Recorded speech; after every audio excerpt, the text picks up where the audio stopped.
Paz do Senhor, irmãos.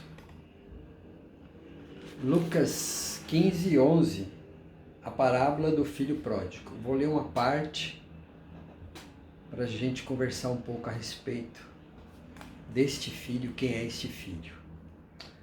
Um certo homem, ele tinha 2 filhos. O mais moço disse ao pai: Pai, dá a minha parte da herança ou da fazenda que me pertence. E o pai repartiu por eles a sua parte. E poucos dias depois, o filho mais novo, ajuntando tudo, partiu para uma terra distante. E ali desperdiçou a sua fazenda, a sua herdade, vivendo dissolutamente. E havendo ele gastado tudo, houve naquela terra uma grande fome. E começou a padecer necessidade.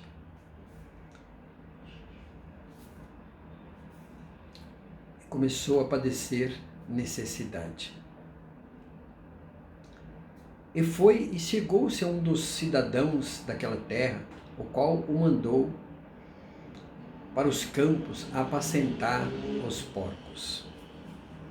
Não vou entrar muito em detalhe com relação aos judeus, aos porcos, tá? Mas é mais falar um pouco sobre o amor de Deus.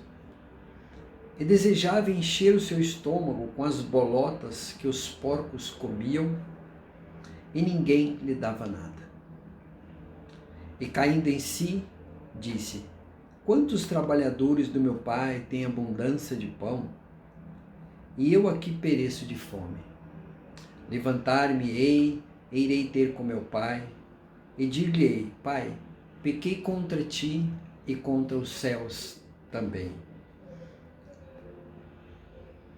E levantando-se, foi para o encontro do pai. E quando ainda estava longe, o pai viu e se moveu de íntima compaixão, e correndo, lançou-lhe ao pescoço e o beijou. Eu acredito que esse pai ficava olhando no horizonte, esperando a volta desse filho. Então, quando ele avistou esse filho voltando, ele correu, o abraçou, sem pensar em nada. Assim é um pai, assim é Deus, né? Esse pai, ele é Deus. Esse pai aqui, ele é Deus. E o filho lhe disse: Pai, pequei contra os céus e perante ti também. E já não sou digno de ser chamado teu filho. Mas o pai disse aos teus servos: Trazei depressa a melhor roupa, vesti-o, põe-lhe um anel na mão e sandália nos pés. E trazei um bezerro cevado, matai-o e comamos e alegramo-nos. Uau! Esse pai, ele é Deus, e esse filho pródigo somos nós, sou eu e você, a humanidade é o filho pródigo, né? E esse filho pródigo, o que significa pródigo? É um gastador, um cara esbanjador, um cara que não dá valor no que tem.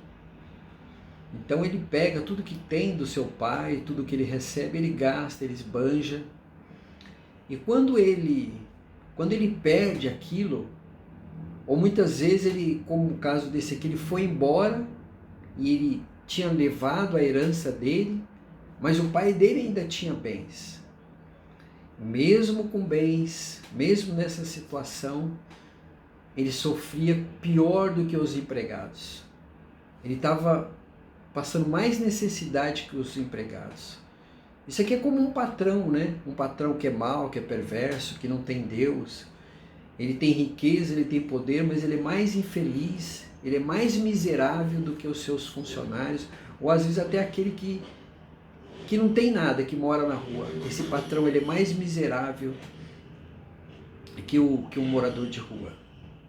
Todo aquele que não tem o Espírito Santo, todo aquele que não tem a salvação em Cristo Jesus, ele vive, ele casa, ele anda, ele viaja, ele bebe, ele come, ele se dá em casamento, mas ele não tem paz, ele não tem vida, né? Ele é como um morto ambulante.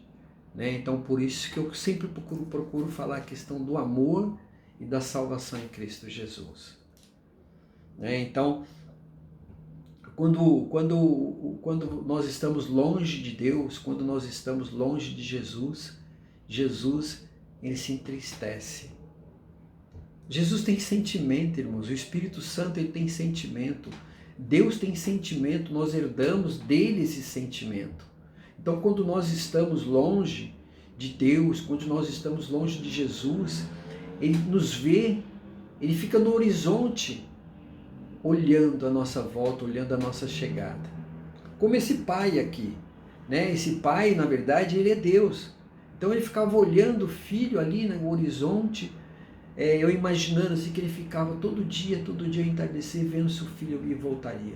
E quando ele viu aquele filho, ele não lembrou que ele deu o dinheiro, que o filho o desprezou, que o filho abandonou. É assim, nós somos assim. Deus correu e o abraçou. E a palavra diz, lá em Apocalipse 1:6 e também 5:10, fala que Jesus Cristo nos comprou com o teu sangue para reis e sacerdote. Quando você não entende isso, quando você vive nas coisas do mundo, no seu orgulho, você tem toda a riqueza, você tem todo o poder, o seu pai é rico, seu pai tem riqueza, seu pai tem a eternidade, e você vive como se você fosse um escravo. Porque Jesus já morreu por você, Jesus já deu a vida por você. Se você não o aceita, se você não o recebe como seu Senhor e Salvador, você está vivendo como esse filho pródigo, perdulário, gastador, inconsequente, vendo o mundo passar, vendo as coisas caminharem, e você numa miséria total. Não é miséria financeira, muitos também têm a miséria financeira, mas eu digo a miséria espiritual. A miséria sem Deus é só miséria. Então, essa palavra é para que você venha entender isso. E lá em João,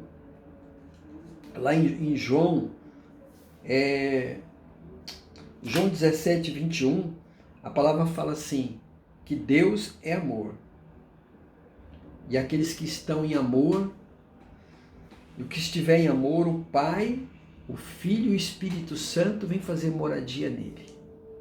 Jesus, ele ora ao Pai, né? Lá em João 17:21, Jesus ora a Deus para que onde ele estiver, nós estejamos também. Para que ele, o Pai, venha fazer moradia em nós. Então, irmãos, eu gravei um outro vídeo falando a questão do amor, né? O João o tempo inteiro ele só fala de amor. Então, na verdade, a religião é essa, é amor. Se você estiver em amor não pela sua família, pelas pessoas, pelo seu trabalho, pelo alimento que você come, se tudo isso você tiver em gratidão, se você não maquinar o mal, se você não colocar seu coração nos bens, nos valores, ainda que você tenha, não é problema nenhum tem, mas se você colocar o seu coração em Deus, acima de todas as coisas, o Espírito Santo vem morar em você. Aí você vai começar a entender o que é amor, o que é abrir mão das coisas, o que é perder para ganhar. Quando Jesus ele morre, ele ganhou e nós também ganhamos. Muitas vezes quando alguém te dá um tapa na cara e Jesus fala, dê a face, isso é perder para ganhar. Então essa palavra que eu queria deixar para você, que você possa, e eu também, né? Que essa palavra serve principalmente para mim. Que essa palavra possa encher nossos corações de alegria e saber que o nosso Pai, ele é amor. E que ele nos aguarda de braços abertos o tempo todo. Tá bom? Essa é a palavra que eu desejo para você, que Jesus possa nos abençoar. Em nome do Pai, do Filho, do Espírito Santo. Amém. Deus te abençoe. E se você puder, compartilhe isso aí com alguém que você gostar, com alguém que você acha que vale a pena ouvir essa palavra, tá bom? Deus nos abençoe. Amém.